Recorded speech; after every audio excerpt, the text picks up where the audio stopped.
Então vamos lá. Vamos tratando aqui do assunto era digital. O que é a era digital? É a nossa era atual. A era da informação é um termo utilizado para designar os avanços tecnológicos advindos da terceira revolução industrial. Ou seja, nós estamos praticamente vivendo a quarta revolução industrial. A era digital, gente, ela só é possível graças às infovias, graças aos nanochips, graças aos grandes computadores, graças à internet de banda larga. Então tu junta tudo isso, nós temos a era digital. E agora cada vez mais louca essa era digital com a IA, com a inteligência artificial. O povo que está me acompanhando no curso online, eles vão estudar comigo essa questão do uso e desuso da inteligência artificial para o sistema bancário. Inclusive é uma questão muito forte na prova de concurso de qualquer banco, tá, gente? Qualquer banco, muito forte a questão da inteligência artificial. Reverberam da difusão de um cyberespaço, um meio de comunicação pela informática e pela internet. Então, gente, hoje nós vivemos nesse cyberespaço. Algumas pessoas, inclusive, de forma exagerada, né? Vivemos um mundo virtual. Tem gente que tem mais vida no mundo virtual do que no mundo presencial. Às vezes eu fico olhando a galera ao meu redor, só eu que não estou com o celular na mão. Eu deixo o celular dentro do carro, numa roda de conversa, num aniversário, na igreja, e eu vejo ao redor todo mundo sem conversar e com o celular na mão, né? Então, infelizmente, tem pessoas que valorizam demais esse cyberespaço no ambiente social, né? Criam-se um ambiente social virtual. Então, foi criado, sim, um ambiente virtual para o sistema financeiro. O grande exemplo disso são os criptoativos, são as criptomoedas, correto? Então é disso que nós estamos falando. Olha aí, o primeiro caixa eletrônico, segundo alguns especialistas, lá em São Paulo, em 1983, uma alta tecnologia para a década de 80, né? Para a década de 80, não para o mundo atual. Hoje quase que a gente não visita um caixa eletrônico. A agência bancária, então, só quando é para resolver um BO muito grande, né? Olha a propaganda do Itaú. O Itaú está inaugurando uma agência de apenas 2 metros quadrados. O caixa eletrônico aí, né? Os avanços das técnicas atuais de transformação da sociedade em comparação às outras anteriores. Isso é uma revolução. Isso é uma era digital. Então hoje nós temos grandes avanços tecnológicos comparados, por exemplo, com esse a década de 80. Aí, em 1983, ninguém imaginava o Pix, ninguém imaginava o Drex, ninguém imaginava o Open Finance.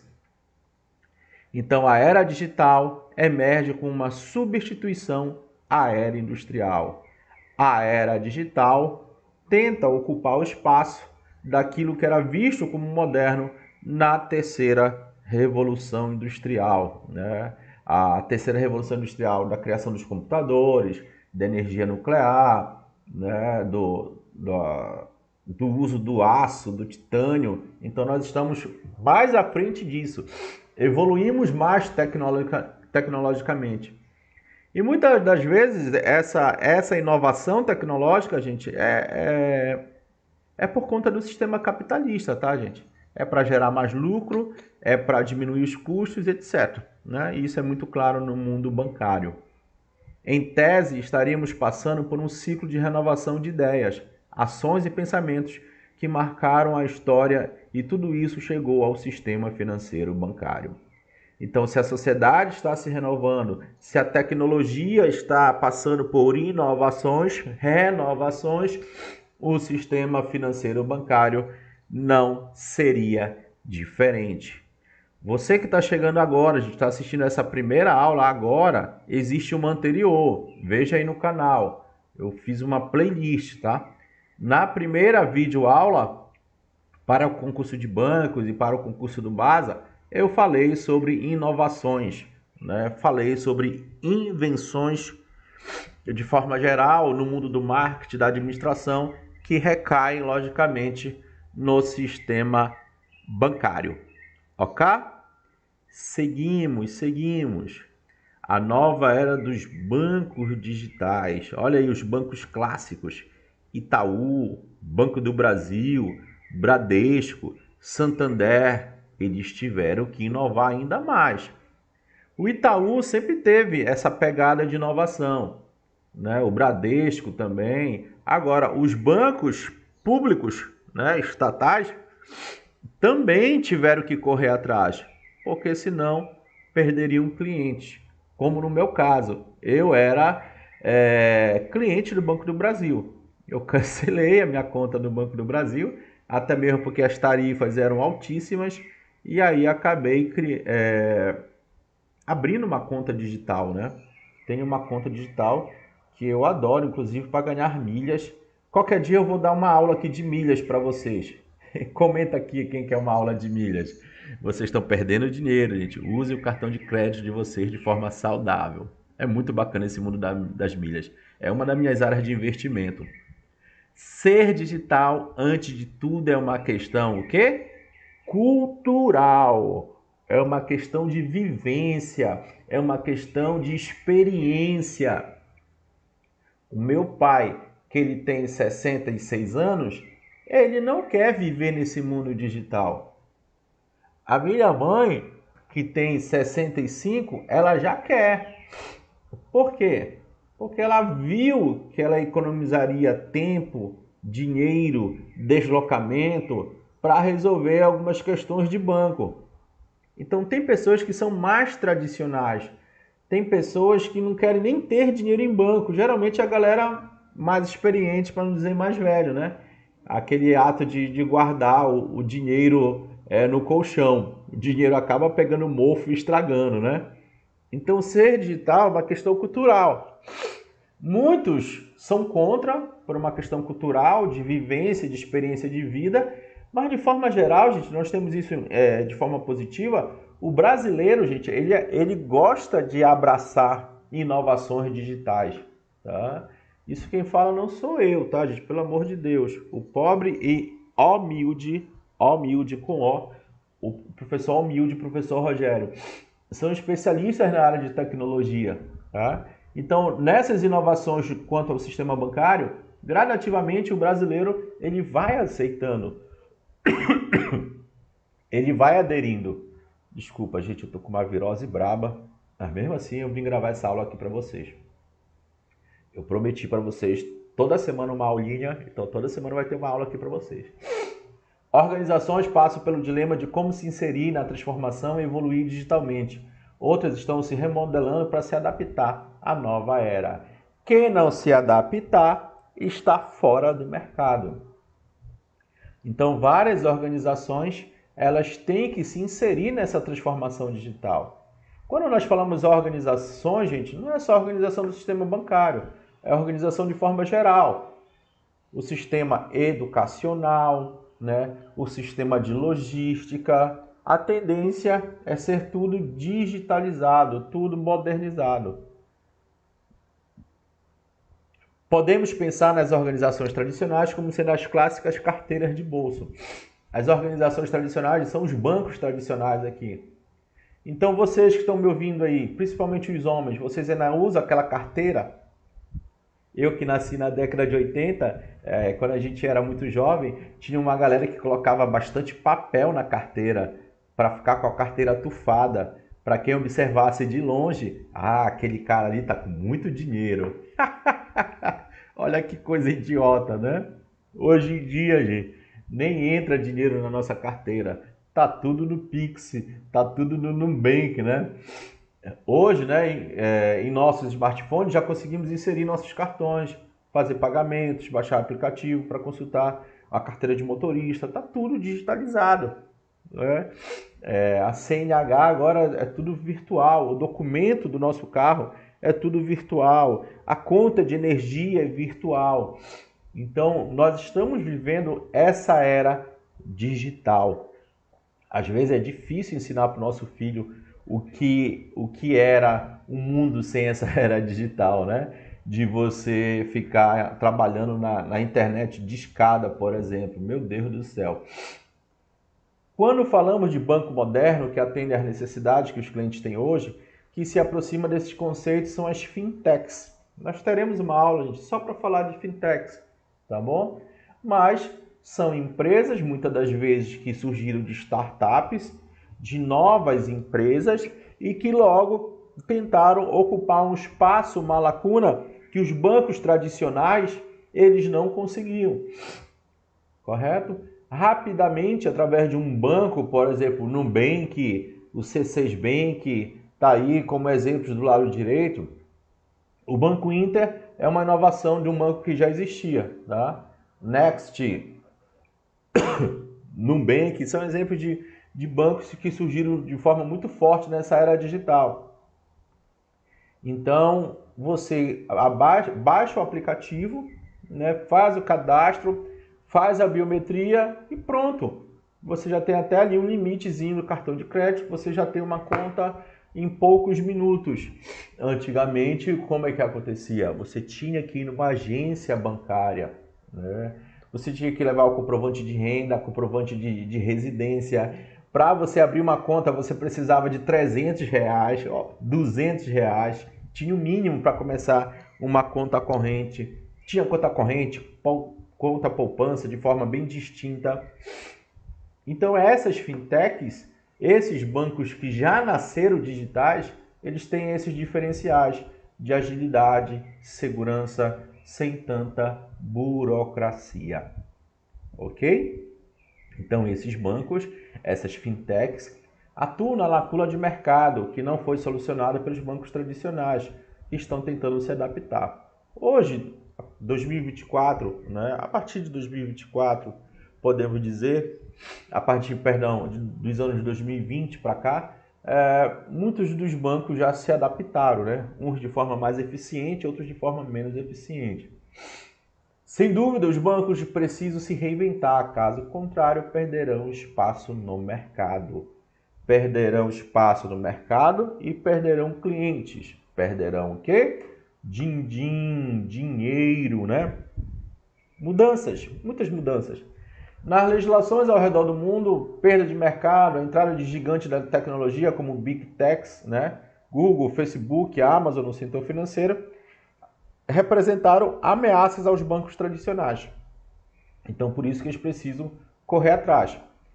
Terceirização, a gestão de ambiente em nuvem, também traz o benefício de bancos e fintechs que se concentraram em seu core business, centro de negócio, enquanto uma equipe de profissionais especializados cuidam do suporte técnico.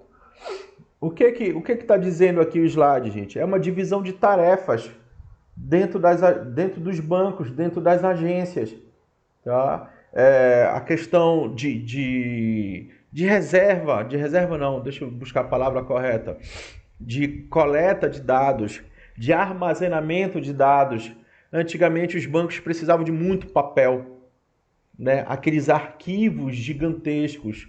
Hoje não, hoje vai tudo para a nuvem. E hoje existem empresas que cuidam dessas nuvens. Então, os bancos, eles terceirizam o seu processo de dados, a organização dos seus dados. Esses dados vão para a nuvem. Eles não precisam mais de um espaço geográfico. Não precisa mais alugar, vamos supor, tá, gente? Galpões para guardar arquivos. Antigamente era muito comum isso, né, gente?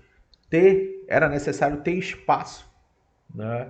Os bancos, os bancões, como nós falamos, você vê na Avenida Presidente Vargas, você vê na Avenida Brasil, no Rio de Janeiro, aqueles prédios gigantescos, com grandiosos computadores, com grandiosos arquivos. Agora não. Uma Nubank da vida, um C6 Bank da vida, já podem ter espaços bem menores. Por quê? Porque os dados vão para a nuvem, vão para o ambiente virtual. Então, enquanto um grupo cuida dessa questão de dados nas nuvens, outro grupo concentra o seu tempo, a sua energia para as questões mesmo financeiras, né? Deixa o suporte técnico em nuvem para outro grupo. Então existe essa divisão de tarefas, que é positiva para os bancos, tá, gente? A jornada deve seguir diversos critérios legais, essa jornada digital, né? Como, por exemplo, a LGPD de 2012, a Lei de Proteção de Dados, né? Então tudo tem que estar baseado nessa lei. Há ainda diversas certificações de segurança que garantem a seriedade dos fornecedores e prestadores de serviços. O que o slide quer dizer aqui, gente? Que cada vez está se transformando em algo mais seguro. Os bancos gastam bilhões e bilhões por ano em segurança cibernética. Eu falei isso na aula anterior, lá dentro do meu curso online, né? Inclusive mostrei alguns dados de segurança cibernética e inteligência artificial. Olha aqui. Nubank ultrapassa Itaú e se torna o banco mais valioso da América Latina. Quem te viu, quem te vê, né? Nubank ultrapassando Itaú. Gente, a prova de vocês geralmente não trabalha com nome de bancos. Geralmente, tá, gente? Não estou dizendo que vai ser sempre assim. A Sesgran Rio, né? Outras bancas e tudo mais, geralmente não trabalham com isso. Mas de vez em quando aparece o nome de banco. Mas o que você tem que entender, concurseiro, presta atenção, filho de Deus, para você não fazer uma prova mequetrefe. Sai, virose. Você tem que compreender a ideia, captar a mensagem. Captei vossa mensagem, como dizia na escolinha do professor Raimundo, né? Quem é mais jovem não vai entender, não tem essa referência. Tu tem que entender, gente, que empresas digitais estão ultrapassando em alguns momentos e alguns critérios empresas tradicionais. É isso que você tem que captar. Tá? Eu não estou dizendo aqui que o Nubank é maior do que o Itaú em todos os parâmetros, mas em um aqui e outro ali, o Nubank e outras empresas digitais modernas, né, mais enxutas, com menos funcionário, inclusive, com menos anos de existência, ultrapassam as empresas tradicionais e os bancos tradicionais. Ok? Vamos lá a números. Eu adoro números e dados. O banco digital Nubank ultrapassou o Itaú em valor de mercado na noite de terça-feira, 29 de maio de 2024. E isso é pura atualidade do mercado financeiro. Após anunciar que está entrando nos segmentos de venda de passagens aéreas e hospedagem por meio da Numviagens. Então, olha aí, gente. Olha o que é uma empresa de tecnologia, de visão, né? Entrando com tudo no ramo de passagem aérea. Eles observaram o que aconteceu com o hotel urbano, com Maximilhas, com 23 milhas. Eles observam quanto que o Booking ganha de grana aí pelo mundo. Então, eles estão tentando ampliar o seu leque de investimentos e atuação. Com a notícia, o valor de mercado do banco chegou a 300 bilhões, acima dos 288 bilhões do Itaú. Então, está bem próximo ali, né, gente? Estão a par e passos ali, quase que empatados. Com isso, o Nubank se tornou o banco mais valioso, presta atenção. O que vem na tua prova? Né? O banco mais valioso do Brasil. Não, gente, aqui na reportagem é o banco mais valioso da América Latina, tá? América Latina. Então o bagulho é muito mais forte, muito mais poderoso no Nubank. Já passou essa questão de Brasil e já está atingindo aqui a América Latina. A mudança de posições entre os dois bancos estão sendo impulsionadas desde o início do ano, com a valorização de 46% das ações do Nubank. O banco, que também atua na Colômbia e no México, divulgou fortes resultados no primeiro trimestre. O Nubank encerrou 2003 com quase 94 milhões de clientes e pretende ultrapassar os 100 milhões em 2024. E provavelmente vai acontecer, né? O Nubank finalizou o ano de 2023 com lucro de quanto?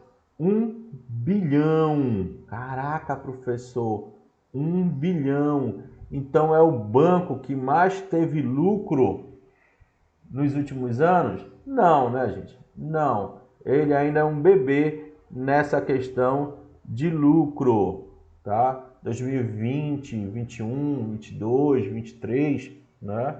Os bancos tradicionais ainda têm lucros muito mais significativos. Vamos para cá, só para você ter uma ideia, com dados de 2022, olha. Ranking dos bancos mais lucrativos no país. Lucro do Itaú é maior, mas BTG tem maior crescimento em relação a 2022, né? Ah, não, aqui é 2023, gente, perdão. Eles compararam 22 e 23. Então, Itaú, 33,8 bilhão. Banco do Brasil, 33,16. Olha só, o banco estatal dando peia no banco público, perdão, particular. Bradesco, 14, BTG, 9, Santander, 8. Então, o Nubank está aqui no 1 bilhão de dólares, né? De dólares. Multiplica aí por 5, né? 5 ponto alguma coisa. Bora arredondar para 6 bilhões? 6 bilhões de reais? Pronto. Aproximadamente. Mais para menos, né? Então você vê um banco fintech, um banco digital com 6 bilhões de lucro, e você vê o Itaú e o Banco do Brasil com mais de 30 bilhões. Então, nessa questão da lucratividade, o Nubank, esse banco digital, ainda está um pouquinho longe dos bancos tradicionais, ok? Mas vem ganhando cada vez mais espaço. Isso aqui eu gosto muito, tá, gente? Eu trabalho muito com a Febraban. Já falei isso na primeira aula. Pesquisa Febraban de tecnologia bancária 2023. Algumas questões de prova, gente, eles tiram daí, tá bom? Eu leio toda essa pesquisa, ela é gigante, tá, gente? E eu resumo aqui para vocês aquilo que eu acredito que mais vem em prova. A inteligência artificial assume nessa edição da pesquisa em toda a indústria financeira um papel de protagonismo. Então, gente, os bancos, como eu já falei para vocês, fazem altíssimos investimentos em tecnologia. Só que quando eu falo a palavra tecnologia, ela é muito ampla. Então, a tecnologia, o foco principal de toda essa tecnologia é a IA, a inteligência artificial. E dentro da IA existem, né, ramificações, como a inteligência artificial generativa, né, como o chatbot, quanto o RPA. Então, são tipos de inteligência artificiais, beleza?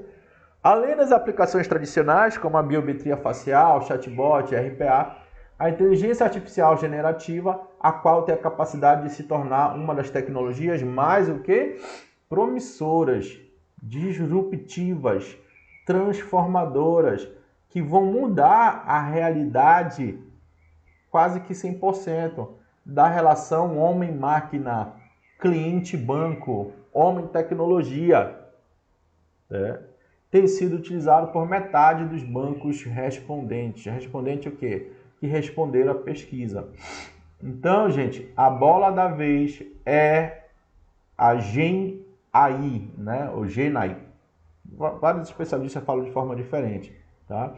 RPA. O que é RPA? Automação robótica de processo, né? RPA é uma tecnologia que combina outras tecnologias dentro principalmente da inteligência artificial, como, por exemplo, o aprendizado de máquinas. Então, é a união de várias tecnologias. Inteligência artificial generativa utiliza o banco de dados que já existem para criar algo novo. É usado no direito, na educação. Então, é o quê? O autoaperfeiçoamento. Existe o banco de dados e esse banco de dados ele vai sendo aperfeiçoado com a própria prática do uso do banco de dados. Então, existe o autoaprendizado, né? Como, por exemplo, o chat GPT pode ser colocado aí, né? Existem dezenas e dezenas de outros programas, apps de inteligência artificial generativa, mas principalmente softwares, né? Que são usados pelos bancos. Aplicação de inteligência artificial adotada pelos bancos. Então, olha aqui, ó.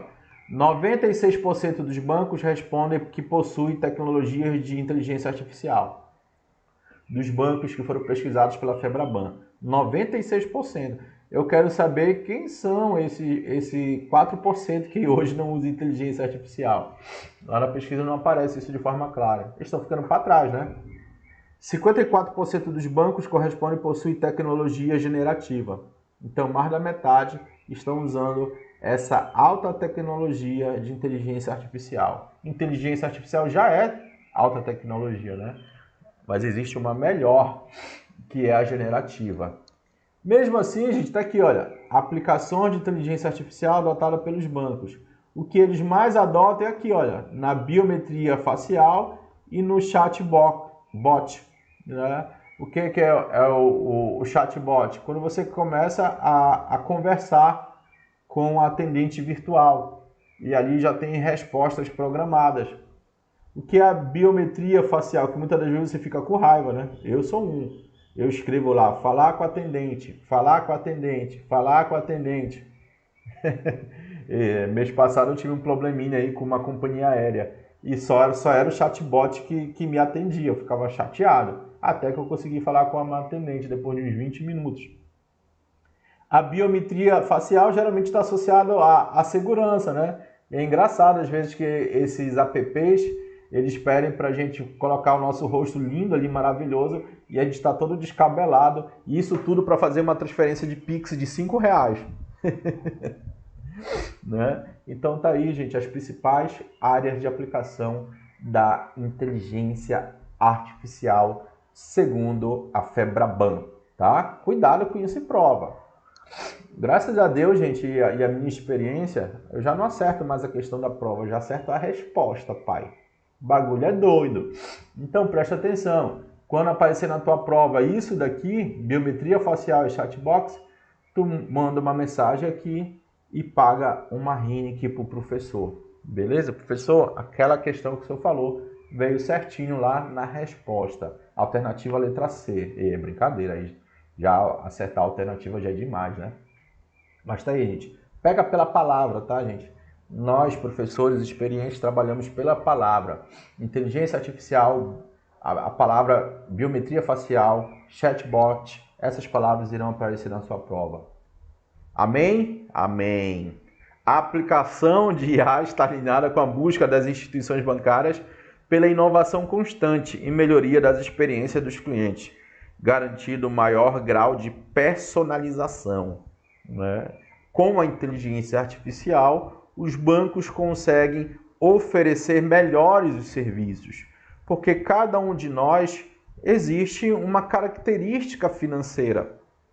Então, a inteligência artificial consegue personalizar a oferta de serviços e produtos para nós, ok? Quando se trata da aplicação de IA nos processos bancários, verifica-se que ela se estende por diversas frentes e áreas, onde a inteligência artificial é usada, né? Aqui, na segurança de procedimentos, no desenvolvimento de códigos de softwares internos, né, dentro dos bancos, personalização de ofertas e segmentação. Isso nós vamos ver numa próxima aula, tá, gente? A questão da segmentação de mercado, também uma questão muito forte na sua prova do BASA ou de outros bancos que você vai fazer aí no futuro logo logo. Como eu falei para vocês, essa aula ela é atemporal. 90% dessa aula é atemporal. Logicamente que com o passar dos anos vai mudando algumas informações. A pesquisa revela que as instituições financeiras não estão apenas investindo nessa tecnologia, mas uma conjunção adversativa, também explorando em diversas frentes suas capacidades de utilização. Então estão estudando onde nós podemos usar, de que forma. O uso da inteligência artificial também, a gente tem que seguir a ética, tá? Tem que seguir lá a lei de proteção de dados. Então, tem todos uns parâmetros de ética para que o banco não cometa algum crime, para que o banco não faça uma invasão de privacidade. Então, estamos ainda aprendendo, estamos trocando a roda com o carro em movimento. E o futuro a Deus pertence, ao Deus da tecnologia e da inteligência artificial. Cada vez mais no nosso dia a dia, beleza? Para isso é essencial estabelecer diretrizes éticas, foi o que eu acabei de falar, e regulamentações adequadas para orientar o desenvolvimento e o uso responsável dos sistemas de IA, garantindo o respeito ao direito e à dignidade de todas as pessoas. Como qualquer outro tipo de tecnologia, a inteligência artificial generativa apresenta algumas limitações, as quais podem ser consideradas desafiadoras. De vez em quando, nós temos vieses ali na inteligência artificial, alucinação, falta de raciocínio lógico, a limitação do contexto. Então, a inteligência artificial pode ter alguns vícios. E quem vai corrigir esse vício? Quem vai corrigir a inteligência artificial? O ser humano. Então, isso mostra, gente, que nós não devemos temer a inteligência artificial. O ser humano ainda consegue controlar boa parte da inteligência artificial. Tem gente que morre de medo da inteligência artificial. A inteligência artificial vai dominar o mundo, vai roubar todos os empregos. Não, não é bem assim, gente. A inteligência artificial está dizendo aqui, apresenta limitações. Né? Em alguns cantos do Brasil, gente, e do mundo, já usa a inteligência artificial para poder pegar a biometria da pessoa na rua, né? E identificar com o banco de dados da polícia. Né? E aí ver lá quem está foragido, por exemplo. Só que já existem vários casos que a inteligência artificial erra. Por que erra? Porque é enviesada. Porque geralmente ela trabalha de acordo com o banco de dados que lá existem muitos o quê? Negros. Então, um foragido negro é parecido com um rapaz que é trabalhador e honesto, que também é negro. E a inteligência artificial vai lá e diz, olha, aquele ali é foragido, aciona a polícia, o rapaz passa a maior vergonha em público. Já aconteceu em estádio de futebol, por exemplo, e o rapaz é 100% inocente. A inteligência artificial errou. Tá?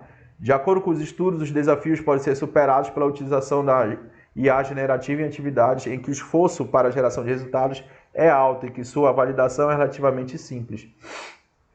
Então, em algumas coisas mais simples e tudo mais, né, você vê que a inteligência artificial consegue responder de forma bem clara, né, de forma bem clara. Então, você observa que ela pode ser usada no lazer, por exemplo, né? Inteligência artificial cria uma piada, ela vai criar tranquilamente, sem nenhum problema. Eu só estou dando um exemplo, gente, simples, né? E aí você leva para o sistema bancário. Inteligência artificial cria a imagem de um elefante e uma palmeira. Ela vai conseguir criar e não vai ter erros. É assim que acontece dentro do sistema bancário. Inteligência artificial elabora um contrato jurídico. Cara, ela vai fazer isso de forma muito excelente e vai economizar o tempo, né, do funcionário dentro ali do banco, correto? Então é isso, gente, né? Aqui está dizendo que essa avaliação por um profissional especialista, ou seja, entra o ser humano para dar uma vista e dar o ok se a inteligência artificial está funcionando de forma plena e correta. Beleza?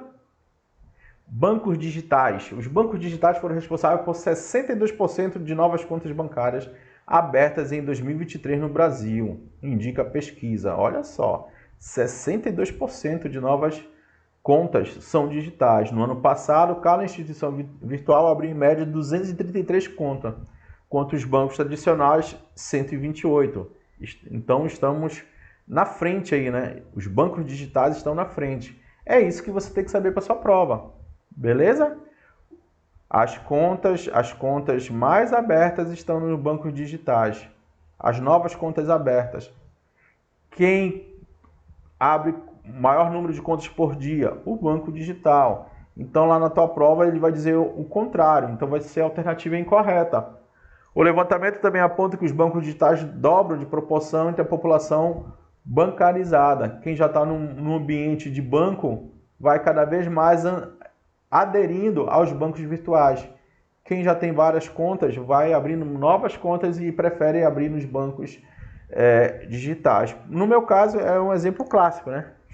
Eu tenho conta em banco do Estado, na Caixa Econômica, e depois as outras contas que eu abri foi tudo em bancos digitais. Todas as outras contas nos últimos 15 anos eu abri em bancos digitais, não mais abri em bancos tradicionais. Em 2022, 13% dos correntistas diziam possuir vínculo somente com instituições virtuais. Essa taxa subiu para 27%. Principalmente a galera mais jovem, né? Você aí, gente, de 20 anos, de 25 anos que está me ouvindo, provavelmente você não tem uma conta em um banco tradicional. Dá até preguiça, né, de baixar um aplicativo do Banco do Brasil, da Caixa Econômica e vai logo para o Nubank da vida. Nesse intervalo, a proporção de clientes que prefere apenas bancos tradicionais também cresceu, né? Tem uma galera aí mais velha que prefere isso daí. A maioria dos correntistas, 54%, tem contas em ambos os tipos de instituições, que é, por exemplo, o meu caso, né? Então, pouco mais da metade tem tanto no digital quanto no tradicional. Com informações levantadas com o Banco Central, também mostra que quase 90% da população tem vínculo bancário. Então, cuidado com essas informações. Tira o print aí, tá? Aí, gente, é uma questão de leitura, tá? Não tem muito o que explicar. Eu não vou ficar te enrolando aqui até para tu perder teu tempo em estudar para concurso. Como eu já falei para vocês, eu sou professor de concurso há mais de 20 anos. Eu acho que são 22, 23 anos, nem lembro mais. Então eu vou no ponto central, sem enrolação, para tu acertar e ser um funcionário público, se Deus quiser. Então, leia e tire aí a mensagem, né? O crescimento desses bancos digitais. De forma geral é isso. Um ponto ou outro aí tem uma recaída. Em 2023 foi alcançado o recorde, 1,2 bilhão de contas ativas no país. Número 14% superior ao apurado no ano anterior. Então olha só como o brasileiro adora a conta, né? Agora ter dinheiro na conta já é outra parada, né? Serviços digitais. Segundo a pesquisa, 93% dos correntistas afirmam usar serviços bancários por meio de aplicativos. Olha aí, quase 100%. Além disso, mais de 80% dizem que pretendem manter e aumentar a utilização dos serviços digitais. Muito bom isso aí, né, gente? Por isso que cada vez mais você observa menos funcionários nos bancos. Vocês vão lá para o banco para você auxiliarem a tecnologia que lá tem, para vender produtos e serviços para nós. Por isso que ainda existem seres humanos no banco, né? Para o banco seria bom que nem tivesse seres humanos, né? No que diz respeito ao atendimento ao cliente, 68% prefere falar com o atendente humano, né? Principalmente para resolver BO, né?